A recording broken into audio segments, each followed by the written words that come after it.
That was a little bit of the cane brake jig from Buckley's banjo method, published in 1860. And I played it on this here banjo, which I recently made for a customer. I call this my Virginia model. Nothing that makes it exclusively a Virginia style banjo, but the peg head design was inspired by an old tackhead that turned up in Virginia.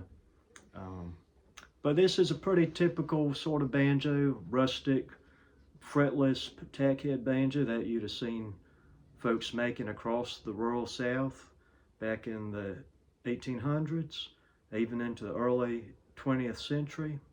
A lot of old timers back in the mountains remembered their first banjo, like Bascom Lunsford talks about his first banjo being a tackhead.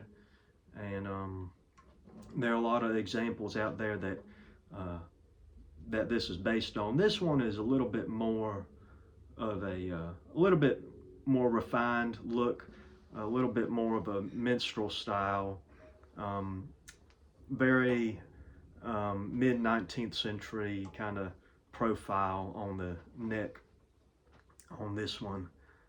But I built it like all my banjos, handmade. And this one I made out of a piece of cherry for the neck, hand carved tuning pegs, like on all my banjos. That's a thing that kind of sets them off, I think, gives them a little bit more distinctive look, because everybody makes them different. But a lot of people just use the regular standard ebony violin pegs that you can buy. But I like carving them myself. I think it makes it a little bit more distinctive and rustic looking.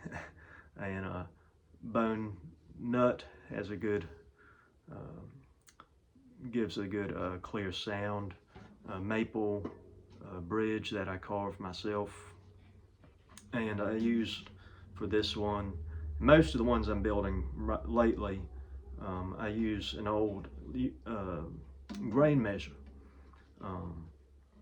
11.5-inch grain measure with a goat skin head on this one. Sometimes I use calf skin, and solid brass tacks, not the cheap Hobby Lobby upholstery tacks. These are solid brass, and they have I think, really nice look. They cost a little bit more, but it's those little things that make all the difference, I think.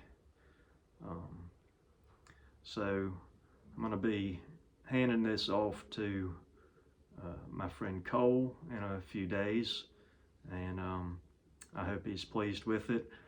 I kind of wish I could have a banjo like this for myself someday. So maybe if I sell enough, I can afford one of my own banjos. I do try to price them reasonably, but I try to use quality materials. These grain measures are getting hard to find, and they cost a bit. I'm looking at making some more economic ones, using eventually getting to where I'm set up to steam bend my own pots, my own rims for the banjos. Working on that probably later this year, be getting into that, and hopefully be able to sell some more economically priced. But I try to keep these reasonable. A lot of the cost is just the materials.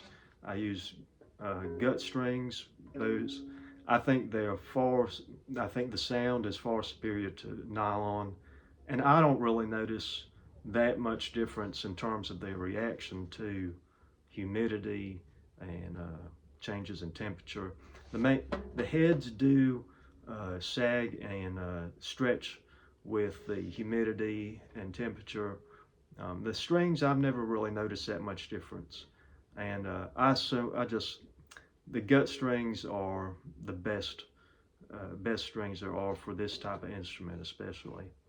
And of course, you don't want to use steel strings on these old style banjos at all.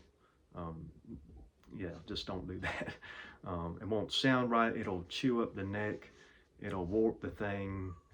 It's just not made for it. But anyway, if you're interested in having one made, you can find my business page on Facebook, the Upcountry Banjo Company, and just look me up there and shoot me a message.